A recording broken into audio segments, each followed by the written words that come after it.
Hi everyone, my name is Susan Fullerton and I'm an Associate Professor and Vice Chair for Graduate Education in the Department of Chemical and Petroleum Engineering at Pitt.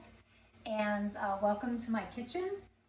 We do some really crazy things in the year 2020 in order to educate you. In fact, even for my husband to agree to film this, I had to fill out like COVID safety paperwork for the kitchen, so that's great. So I taught Chemie 300 for 4 years. Now I teach graduate transport. So if you're interested in learning more advanced transport concepts, sign on with me next fall. And one of the things I really loved about teaching grad transport, or undergrad transport, sorry, was all the demos that I got to do. I love demos almost as much as Buddy the Elf.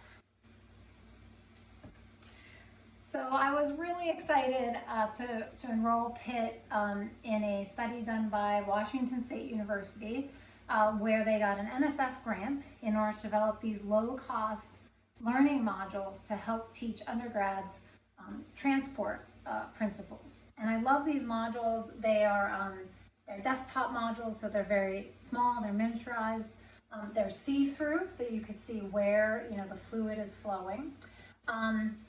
And there are 3 desktop learning modules available now to the University of Pittsburgh. The first is this demo that shows hydraulic losses in pipes. And so this is something that you would have learned earlier in the semester, hydraulic losses in pipes and piping networks, and you use fanning friction factor and whatnot to figure that out. This one is a Venturi meter. And so this Venturi flow meter is basically an application of Bernoulli's principle, which you would have learned probably about mid-early semester. And then the one that we're going to implement in your class virtually is the double piped heat exchanger, which I have set up here.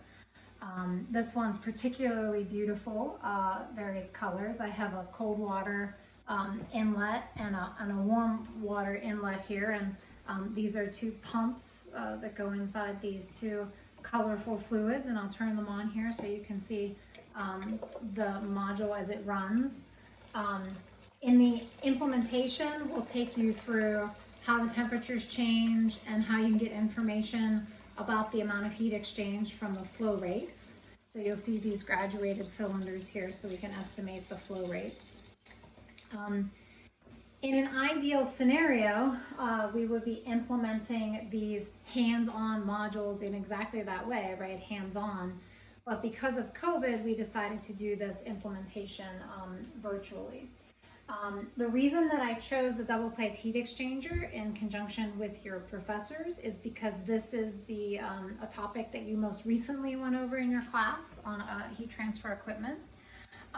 You learn how to solve the thermo problem, right? So to calculate that whatever heat is being lost from one pipe is being gained by the other. So it's equal and opposite heat flows under an adiabatic condition. You learn how to visualize the driving force that's happening along the length of these heat exchangers. And then the last thing that you did was solve the transport problem by calculating the log mean temperature difference and solving maybe for you or solving for the heat exchanger area or so on and so forth. The worksheet that accompanies this demo will walk you through that. I was originally going to do the implementation myself here in my kitchen, but I realized that a very talented graduate student from Washington University who was also involved in designing these modules, Olivia Reynolds.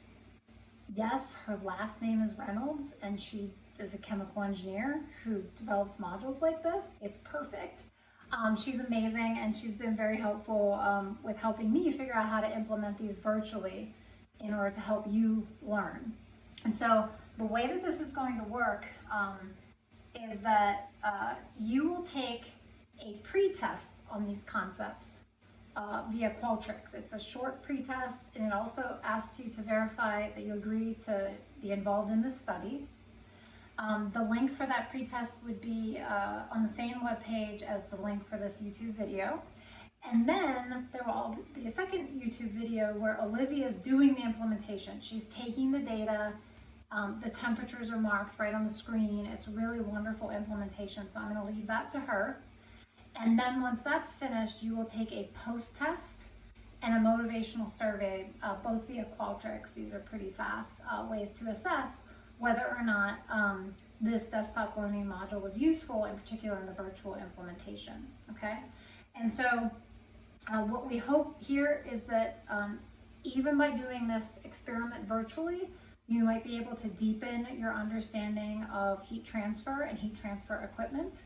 And you can feel free to reach out to me if you have any questions as you're going through the demo this week. My email is just my last name, Fullerton, Fullerton, @pitt.edu, and I'd be happy to answer any questions you have. So enjoy.